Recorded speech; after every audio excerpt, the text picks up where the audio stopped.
У нас сегодня творческая встреча с российским актером театра и кино, народным артистом Советского Союза, одним из самых востребованных советских киноактеров Львом Константиновичем Дуровым, приурочена к его 80-летию. Спасибо. Свой очередной юбилей Лев Дуров отметит премьерой шекспировской «Бури», где он выйдет на сцену в роли волшебника Проспера. В канун этого дела, этой праздничной панихиды, значит, я умудрился и сняться в кино, и написать новую книжонку.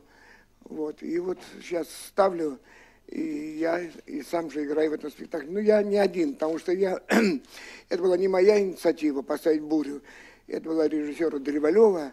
Ну, и отказаться было как-то, знаете, а как откажешься от Шекспира, да еще от такой роли, да еще как бы он ради меня это и затеял.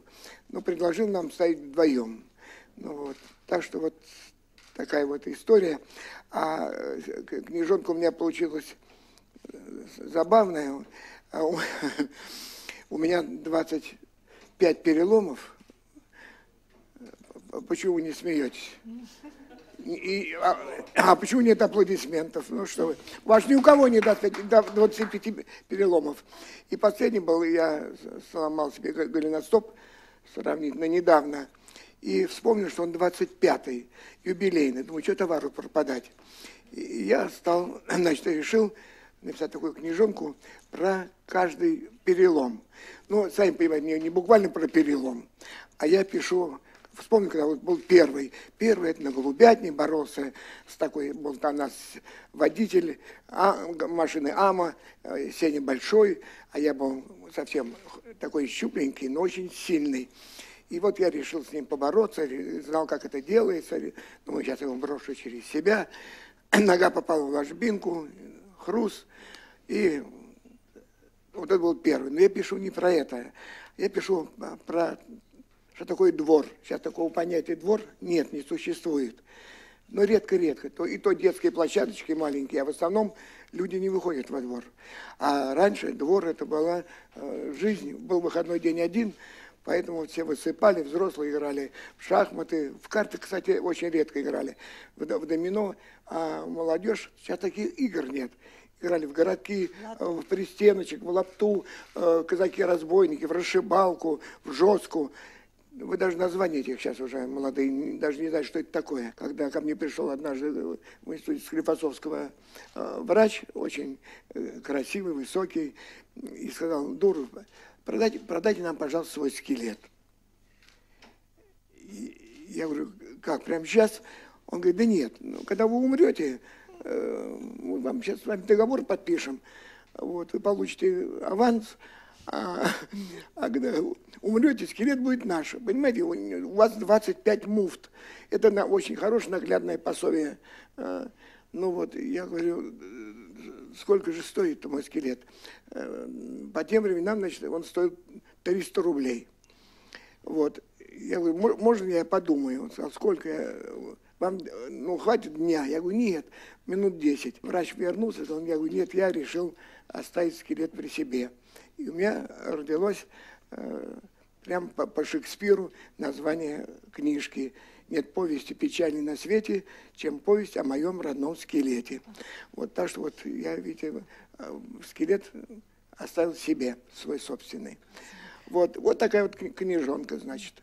Вот. Ну, Лев Константинович, это вот о вашей книге. Мы потом, разрешите, мы все ее потом посмотрим. А вот я еще о чем хотела вас спросить. 40 с лишним лет вы служите в Московском драматическом театре на Малой Бронной. Да. И были даже недолгое время его художественным руководителем. Я не художественным руководителем был. Там... Насколько я знаю, в этот театр вас лично пригласил Анатолий Эфрос. И театральная судьба ваша неразрывно связана с этим человеком. Вы вместе проработали довольно-таки долго, больше 30 лет. 37 лет. И, наверное, вы считаете его своим учителем. Расскажите нам конечно. об этом. Нет, это, во-первых, это просто, сейчас это слово употребляется расхоже. Гений. Я не сказала гений. Нет, я вообще говорю, вас, да, сейчас все гениальные артисты, сейчас все звезды, все что угодно. Вот. Нет, он на самом деле гений. Я вот его называл Пушкиным в режиссуре. Вы понимаете, одно время стали подсмеиваться над системой Станиславского, где там Амхати, вот это, значит, где-то ищут зерно, образы, пишут внутренние монологи, а смеялись зря, потому что многие прошляпили. А, кстати, те же американцы, вообще Запад, он систему Станиславского-то очень хорошо использовал. И мы знаем, и в Голливуде многие актеры, они учились по системе Станиславского.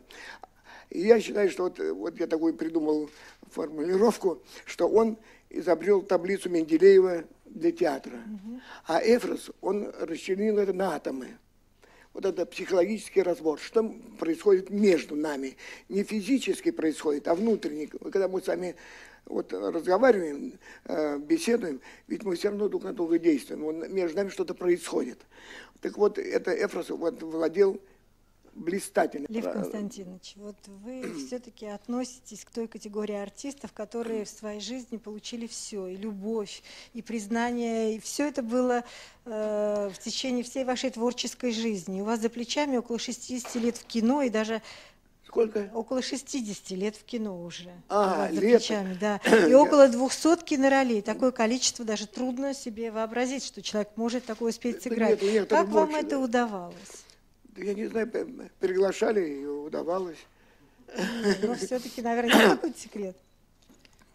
Это, наверное, есть профессионализм. Нет, это, знаете, однажды мне вот так журналисты тоже пытали, и она спрашивает, в каких вы сейчас фильмах снимаетесь? В это время проходит Валя Смирницкий мимо и так злобно говорит, вы спросите лучше, в каких он не снимается.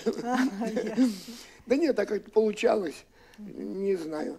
Провалов у меня таких не было. Ну, были так называемые Может, роли. вы нам назовете самые такие запоминающие? Проходные, дежурные роли. Можно сниматься было, а можно и не сниматься. Но, сами понимаете, профессия. Раз откажешься, два откажешься, на третий скажешь, да он отказывается. Но вот есть у вас самая любимая ваша роль, которую... Или вы еще не сыграли ее? Нет. Да. У меня, знаете, когда мне спрашивают, вот, кого бы хотели сыграть, у меня тоже на это есть ответы. Вот. Да не знаю, я вот очень люблю из кино, я люблю «Прощание» по Валентину Распутину, который Ильям Климов снял. Вы все-таки человек, который столько лет уже в кино. И сейчас кино развивается совершенно по-другому. Оно совершенно другое, нежели то, которое было раньше. И у многих людей, даже и у молодых, есть какая-то ностальгия по старым фильмам. А как вы относитесь к новому кино? Вам это нравится, или вы хотите, чтобы все-таки снимали? Да нет, тут вообще так, знаете, по-разному. Ведь все зависит, это время меняет. Это же не, это просто не само же кино само по себе меняется, правда же? Да. Меняется время, меняются другие пристрастия, появляются другие вкусы, и рождается нечто новое. Кино разное бывает. Извините, я член Академии кинематографии, поэтому у меня присылают массу дисков, потому что в кинотеатр некогда же ходить, и смотришь дома. Ну вот если из 12 картин 4-5 хороших, то это уже неплохо. А почему с удовольствием все смотрят старое кино, советское, я могу сказать, потому что там изначально было заложено добро. При всей наивности этих картин, при всех их делах, мы сами иронизировали. Когда жрать нечего было в стране, кубанские казаки, разлили малина. Да. А потом однажды, знаете, мы играли спектакль «Брат Алеша». Я там штабс-капитана Снегирева играл. Это одна из моих лучших, так я считаю, ролей в театре. И пришел Бондарчук. И пришел за кулисы мрачный. Я говорю, Сергей Федорович, а что, вам так не понравился спектакль? Да нет, спектакль гениальный. Играете потрясающе. Но, брат, так же нельзя. Вы засаживаете нож и не вынимаете. Ну, выньте хоть на секунду, дайте вздохнуть. А вы его там держите и держите, черт вас побрал. Я вот подумал, ну да, людям, когда мы живем довольно напряженно и в каком-то напряженном ожидании, и обычно Что-то мы давно уже ничего доброго не ждем, а ждем какой-то опасности, что-то случится, то кризис, то какая-то еще фигня. Мы сами не знаем, но живем в напряжении, а человек должен жить в гармонии. Так вот, я думаю, что вот это вот наивное кино, это была та отдушина, когда люди думали, так можно и так жить. А вы передаете свой опыт молодым актерам? Есть у вас те актеры, которые бы вы сказали, да, вот это мой... Нет, вот я курс в Амхате выпустил 4 года. Ну, вы знаете, это очень трудно. Когда я иногда спрашиваю студентов, а сколько раз мастер был в году у вас на курсе? Да он когда мы поступали, он был, потом был на каком-то семестре, смотрел самостоятельно отрывки и диплом. Я говорю, как? Ну да, раза 4. Я был почти каждый день. Почти. При том, что я снимался, репетировал, не имел значения. Я ехал каждый день в школу-студию МХАТ, чтобы быть с ними. И сейчас получил большое удовольствие. Мы сейчас снимали в Азербайджане «Не бойся, я с тобой» продолжение. Помните такая картина? Да. Где я был страшным каратистом, защитником всех вдов и сирот. Вот опять же, вся компания та же снималась. Мухтарбек Кантемиров, Палаль Бильбюляглы, несмотря на то, что он посол Азербайджана в России, он как актер снимался, вот мы все, опять же, в горах, в тех же местах снимались. Опять я все и дрался, у меня было 50 каратистов, я их учил, моих учеников, и все, и на самолете летали мы, и даже Запашин должен был меня тигр пустить, чтобы я с ним в обнимку стоял.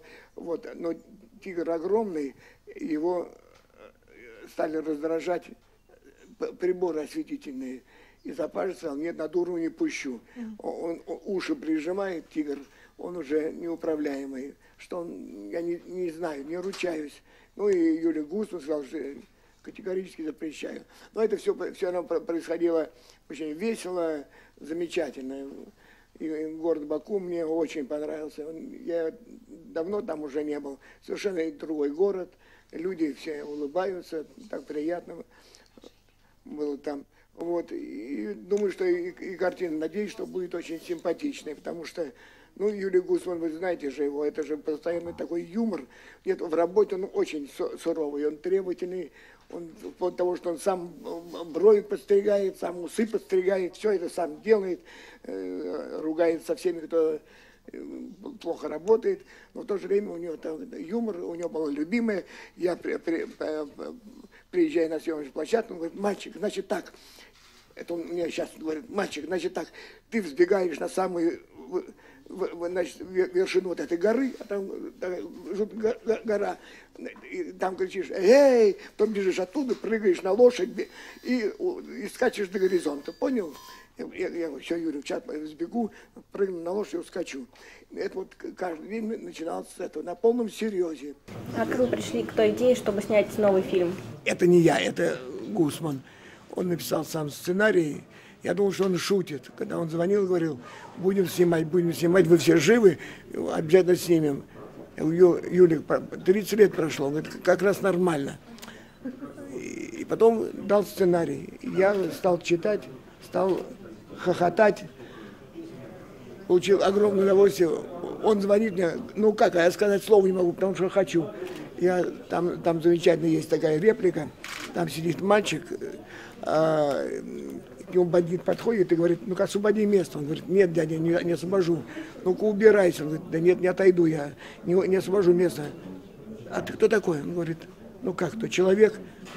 Ты же пацан, кем ты хочешь быть? Он говорит, врачом. А как тебя зовут? Соломон Гусман.